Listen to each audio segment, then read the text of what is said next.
અવારનવાર તમે current affairs વાંચતા હશો ત્યારે એવો શબ્દ આવશે કે ભારત દેશે આ દેશ સાથે વ્હાઇટ શિપ એગ્રીમેન્ટ કર્યો છે, જેમ કે મોરેશિયસ હોય કે ઓમાન હોય, તો આપણે એમ થાય કે વ્હાઇટ શિપ એગ્રીમેન્ટ છે શું, અને એક્ઝામમાં જે આ સવાલ પૂછાય તો એના રિલેટેડ સવાલ કેવા આવે, તો એટલું યાદ રાખજો કે દરિયામાં જે શિપ ચાલે છે એ 3 પ્રકારના હોય, એક વ્હાઇટ શિપ હોય, એક ગ્રે શિપ હોય ને એક બ્લેક શિપ હોય.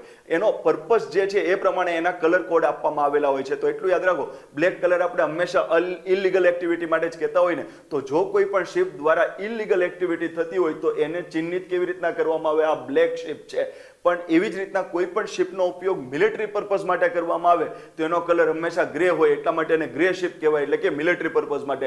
તો આનો હેતુ શું હોય છે, તો ગ્રે શિપ જે કલરનું હોય તો દૂરથી તમે જુઓ તો આકાશ અને પાણી બેયના કલરમાં મળી જાય, એટલે દુશ્મન દેશ એ મિલિટરીના શિપને આઈડેન્ટિફાઈ ન કરી શકે, એટલા માટે મોટાભાગના દેશ જે હોય એના મિલિટરી શિપ હોય એ ગ્રે કલરના હોય.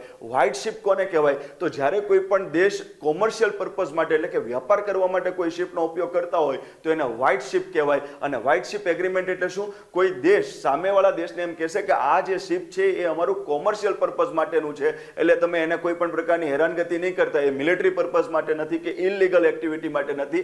એટલે કે વ્હાઇટ શિપ એગ્રીમેન્ટ અંતર્ગત એક દેશ સામેવાળા દેશને માહિતી આપશે કે અમારું આ જે શિપ છે એ વ્યાપાર પર્પઝ માટે છે. વ્હાઇટ શિપ એગ્રીમેન્ટ અને વ્હાઇટ શિપ. જી કે શોર્ટ.